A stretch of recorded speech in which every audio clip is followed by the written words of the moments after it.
салом тамошобинони сайти фейсбуки ва ютуби рӯзномаи анвори дониш ва ҳамчунин донишгоҳи давлатии Кӯлоб ба номи Абабдуллоҳ Рӯдакӣ. Бояд гуфт ки имсол озмунҳои кафедраи беҳтарини сол, олими беҳтарини сол ва ҳамчунин маҳфили беҳтарини сол дар донишгоҳи давлатии Кӯлоб ба номи Абабдуллоҳ Рӯдакӣ ҷамъбаст гардид, ки яке аз иштирокчиёни фаъол ва ғолиби озмуни олими беҳтарини сол устоди донишгоҳи давлатии Кӯлоб, доктори илмҳои филология, профессор устоди муҳтарам Ҷумахон Алимӣ ба шумор мерафтанд. Устод, салом арз мекунем ба шумо. Ташаккур Али. Устод, мегуфтед ки шумо дар ҳамин озмун бо кадом дастовардҳои худ иштирок намудед ва кадом дастовардҳои худро пешкаши ҳамо ҳаводорон гардонидед? Ташаккури зиёд.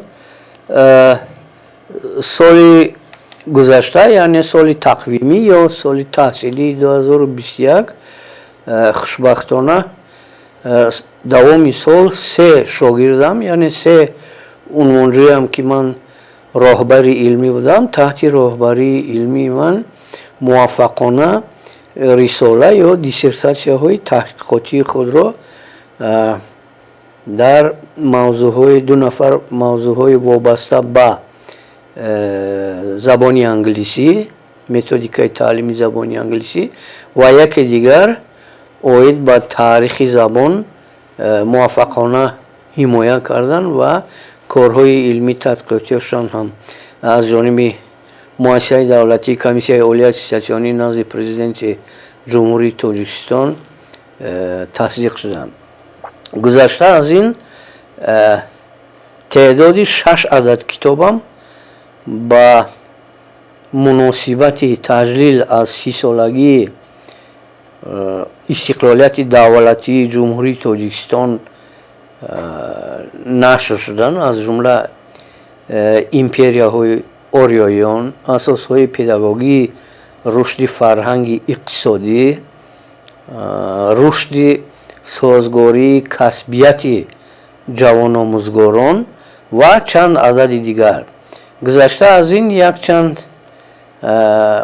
мутаассифона ман ба ҳисоб намегирам, якчанд мақолаи дигар дар маҷаллаҳои илмӣ, якчанд мақолаи оммавии дигар дар матбуот ба нашр расонида будам ва дар конференсияҳо ҳам дар маводи конференсияҳои илмӣ амалӣ низ фишурдаи маърузаҳоям ба нашр расида буданд ва ҳамин хизматҳои хоксоронаи моро ба эътибор гирифта комиссияи босалоҳияти донишгоҳи давлатии Кӯлоб ба номи устоди Абабдуллоҳи Рӯдакӣ маро сазовор ва ё арзанда барои ғолибият дар озмуни олими соли донишгоҳ эътироф карданд.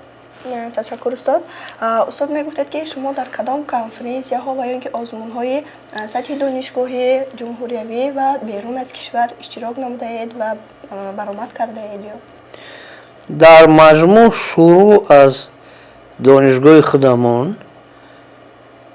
донишгоҳи давлатии Хуҷанд ба номи устод Бобоҷон Ғафуров, донишгоҳи давлатии Хоруғ ба номи Моёншоҳ Назаршоев буд, донишгоҳи миллии Тоҷикистон ва чанд донишгоҳҳо муассисаҳои таҳсилоти олии касбии ҷумҳурӣ. берун аз ҷумҳурӣ дар шаҳри Кобули Афғонистон, 2 маротиба ман онҷо будам, дар Теҳрону Машҳади ҷумҳурии Исломии Эрон, дар Тошканд, дар шаҳри Киев, Москав, Новосибирск, Алмато ва берун аз ин фазо дар иёлоти муттаҳидаи Амрико ва ҷумҳурии Полша шаҳри Варшава низ ширкат карда бо маърузаҳо доир ба мавзӯъҳои гуногун то имрӯз баромад кардам. беҳтарин устод, ташаккур. Мегуфтед ки теъдоди мақолаҳои нашр кардаи шумо дар рӯзномаҳои дохили ҷумҳуриявӣ ва берун аз он ба чанд адад мерасанд? ҳамин қадарро медонам ки аз 1000 адад кам нестанд. аз соли 79 инҷонем, аммо ман одати ҳисоб кардани инҳоро ва ҷамъ кардани инҳоро надорам. мақолаҳои илмиам ки дар маҷаллаҳои илмӣ нашр шуданд шояд аз 100 адад зиёд бошанд, аммо мақолаҳои оммавие ки ба мавзӯи гуногун нашр шуданд дар матбуот ман ҳисоб накардам, чунки як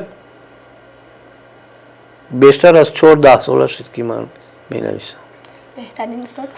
устод, тавсияҳои шумо ҳамчун олим ба нафароне ки дар самти илм мекушанд?